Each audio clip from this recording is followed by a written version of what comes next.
Welcome back. I'm Muggsy, and today I'm going to explain ions. Before I explain ions, if you don't already know about Lewis structures and valence electrons, I recommend you check out those videos first. Okay, in order to understand what an ion is, let's start by just looking at the Bohr model of, let's say, sodium. So sodium, if you look at it on the periodic table, in its nucleus, it's got 11 protons, 23 minus 11, 12 neutrons, and then because it has 11 protons in its pure elemental state, it also will have 11 electrons. That first energy level, as you know, can hold 2 electrons. 11 minus 2 leaves 9. Second energy level can hold 8. 9 minus 8 leaves 1 more. 3, 4, 5, 6, 7, 8. And then, like I said, 1 more in that third energy level. Okay, so if I asked you how many valence electrons does sodium have, you would say it has 1 valence electron. You could also get this 1 by just looking at the periodic table, seeing that sodium is in column 1, along with all the other alkali earth metals and hydrogen, and therefore it has 1 valence electron. Now, it might surprise you to find out then that the sodium around us in the world, almost none of it exists in this pure elemental state. And in fact, if you've ever seen a video of someone dropping sodium metal into water, it's very explosive because this is a highly reactive metal. It doesn't like to exist in this state. It prefers to be in a more stable state. And what I mean by that is elements in general like to have a full outer shell. And remember, all other shells after the first can contain 8 electrons. So we call this the octet rule. Elements like to have a full outer shell containing 8 electrons. Now, hydrogen and helium are exceptions. We'll talk about them later on. Okay, now, sodium only has 1. It doesn't have 8, it has 1. And so, in order to get 8, what it could do is it could pick up 7 electrons from somewhere else and add them to its outer orbital until it has 8. So it would have to add 7 electrons to do this. In fact, there's an easier way. If this 1 electron in the outer energy level just left, then we could basically erase that entire orbital. There's nothing in that orbital. And if we look at the next orbital down from that, it has a full 8 electrons. So sodium, in order to become stable, will either gain 7 electrons or lose 1. And you can think of Occam's razors here. The simplest explanation is the best, or you could think in nature, things will kind of do the easiest thing. So what I mean by that is if you had a boulder on a hill, it would be much easier in terms of energy to roll down that hill than to roll up that hill spontaneously. And so the boulder will always roll down.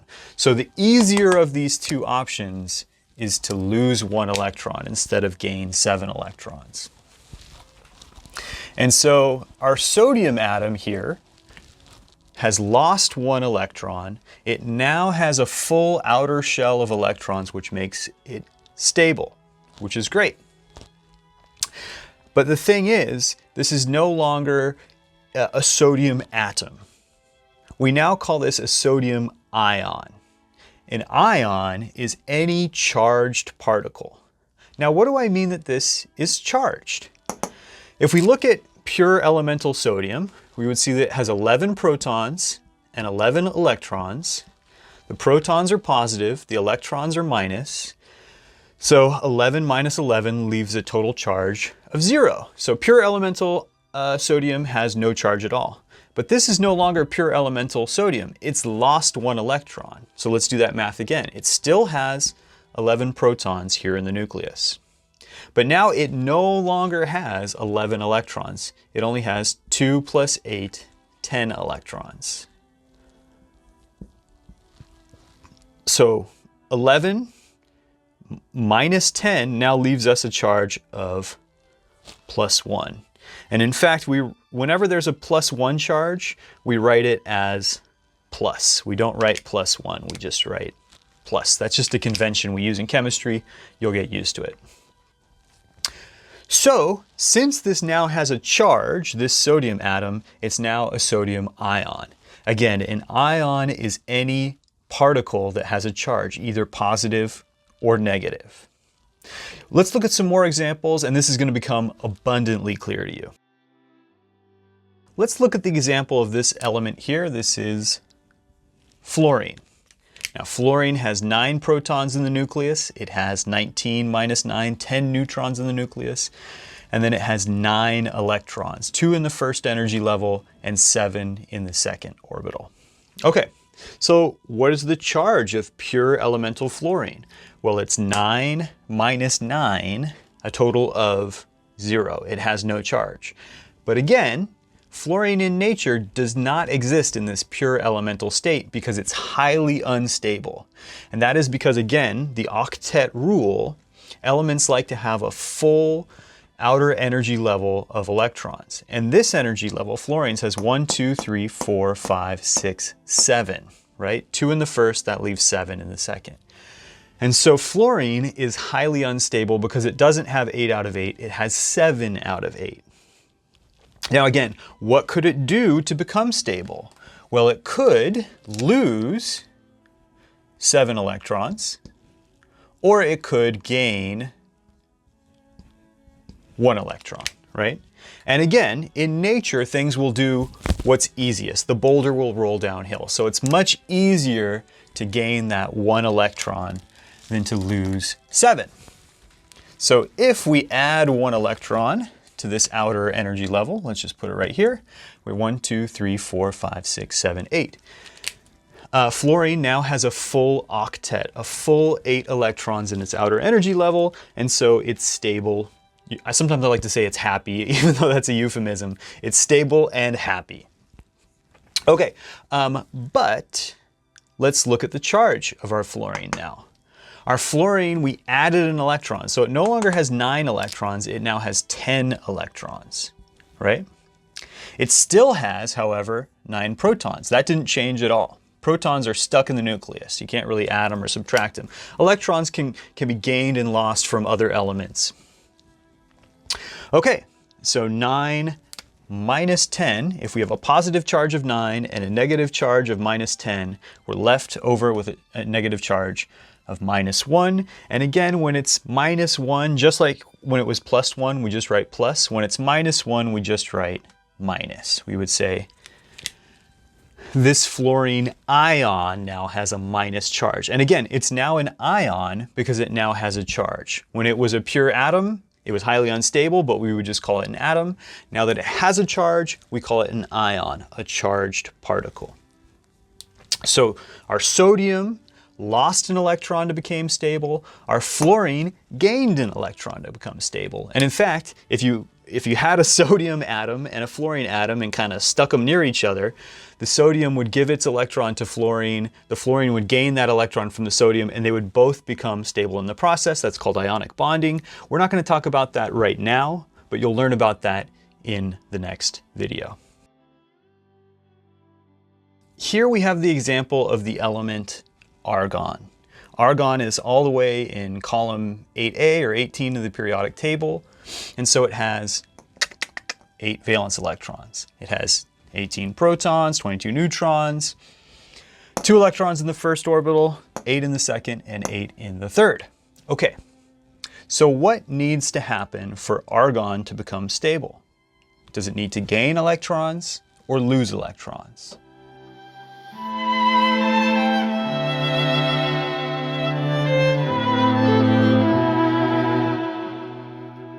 If you said nothing, then you're actually correct. This is a trick question. Argon and everything else in column 8A in the periodic table are called the noble gases.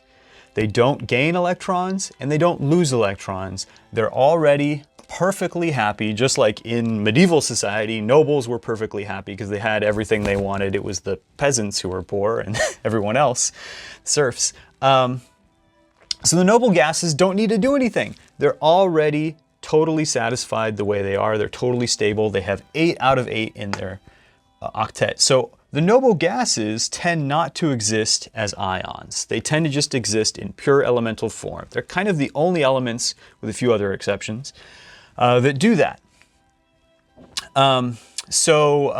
This argon doesn't need to gain an electron from anything. It doesn't need to give up an electron to anything.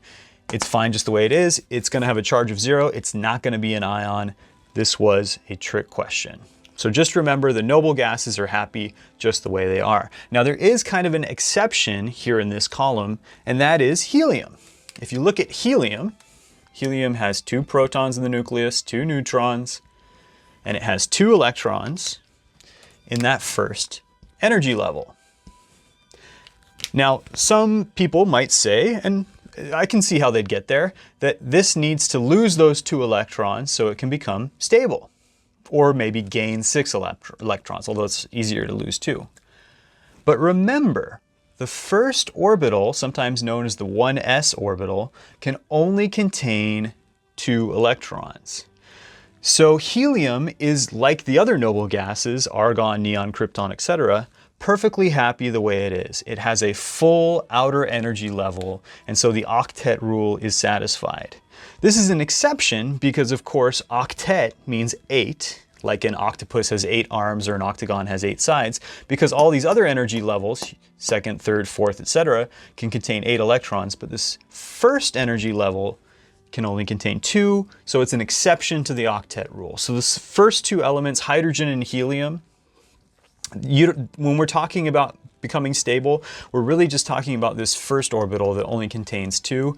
We're not talking about all these other later ones. Another similar example in the same vein would be, let's make sure you know that that's helium. Lithium. Lithium has 3 protons, 4 neutrons, and 3 electrons. So it has 2 in the first energy level and then 1 in the third. I'm sorry, 1 in the second. And so what would it need to do to become stable? Well, this second energy level can hold 8, so it would either need to gain 7 or lose 1. It's much easier to lose 1, so this electron's going to go away. And in fact, we can kind of ignore that second energy level altogether now. And now we see that lithium has 2 electrons in that first energy level. So it's perfectly happy now, although it has 3 protons and 2 electrons, so it has an overall charge of +1 now, or just plus. So yeah, these smaller elements, it's really just about this first energy level. And so we're still talking about the octet rule, but we're talking about 2 electrons instead of 8 like we would for these bigger ones. That can be a little bit confusing. Now that you know how to calculate the ionic charge of all these various elements using Bohr models, let's see if we can do it without doing quite so much work and having to draw all these orbitals. Just with calculating valence electrons and drawing Lewis structures, we've learned that you can look at the column in the periodic table and that will tell you the number of valence electrons, which will help you calculate the ionic charge.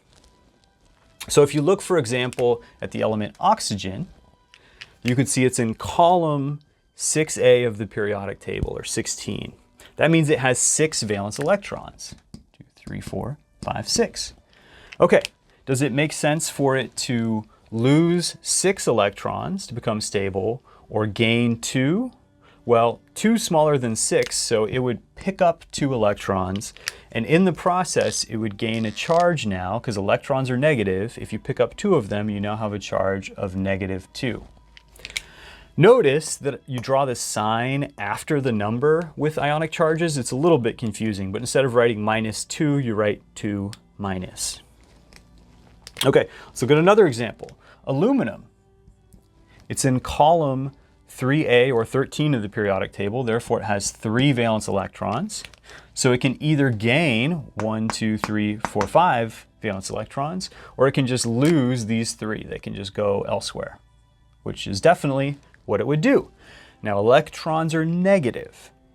So if you lose electrons, you're actually gaining positive charge. Just like if you get rid of debt, I guess you're gaining more money. So it now gains a charge of positive 3, which we write as 3 plus. The charges just go in the upper right-hand corner of the atomic symbol when you're writing ionic charges. Okay, let's look at another example. Let's look at the example of krypton. Krypton is in column 8A of the periodic table, so it has 8 valence electrons. And so its ionic charge is nothing. It doesn't form an ion. As I said earlier, elements in this column are noble gases. They're totally stable and happy the way they are, so they don't form ions. So this will just remain in its pure, unadulterated element form. That was a trick question. Okay, another example. Let's look at calcium. Calcium's in column 2 of the periodic table. It's called an alkali earth metal. And so it has 2 valence electrons. It can either gain 6 or lose the 2. It's easier to lose 2, that's a smaller number. Electrons are negative, so if you lose 2, it becomes positive, has a charge of 2 plus. Let's look at bromine. Bromine's a halogen. It's in column 7A of the periodic table, so it has 7 valence electrons. It's definitely going to be easier for it to gain 1 than to lose 7. So if it picks up an electron, it now has full 8, and it has gained an electron. Electrons are negative, so if you gain it, you gain a charge of -1.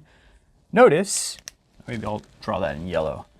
Notice I don't write -1, I just write negative. Remember, for +1 and -1, you just write plus and negative signs instead of writing the number. That's just the convention that we use for ions. That's just the way it is. Okay, one more example that will kind of cover all of our bases with figuring out the charges of ions. And let's say I give you iron 2.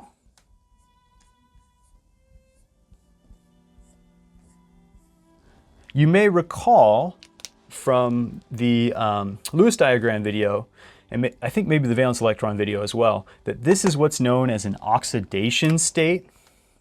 And an oxidation state tells you the number of valence electrons. So iron 2, it's telling us that it has 2 valence electrons. Now, why do we need this? Because iron exists amongst all the other transition metals and intertransition metals that don't follow the neat patterns that these elements on the wings do. We call these representative elements. And so for these intertransition metals and transition metals, we just need to actually know the number of electrons experimentally. We can't really determine it theoretically like we can for all these other ones. So usually if someone gives you a problem with iron or lead or one of these transition metals, we'll just let you know the oxidation state. So iron 2 has 2 valence electrons. That's what this Roman numeral 2 is telling us. So it's easier to lose 2 than gain 6. So if those 2 go elsewhere, we've lost 2 electrons. Electrons are negative, so we now have a charge of 2 plus. Easy peasy. So just to recap, an ion is what's known as a charged particle. A lot of elements exist as ions in nature because they're unstable in their pure elemental form. They want to become stable, and when they do that, they either gain or lose electrons, which gives them either a negative or positive charge, and they become ions, charged particles. There are some elements, especially including the noble gases in column 8A of the periodic table, that don't gain or lose electrons to become stable. They're just stable the way they are, and they don't become ions at all. So elements like krypton, they're fine just the way they are. Yeah, there's a lot to go over here. I would recommend practicing this skill. It's going to seem pretty straightforward. It's not really that complicated once you've practiced it a little bit. So yeah, this is going to lead to all kinds of cool stuff like ionic bonding, chemical reactions, all kinds of neat stuff later on. So really nail this, get this down, and then you'll be confident going forward. I'm Muggsy. I'll see you next time.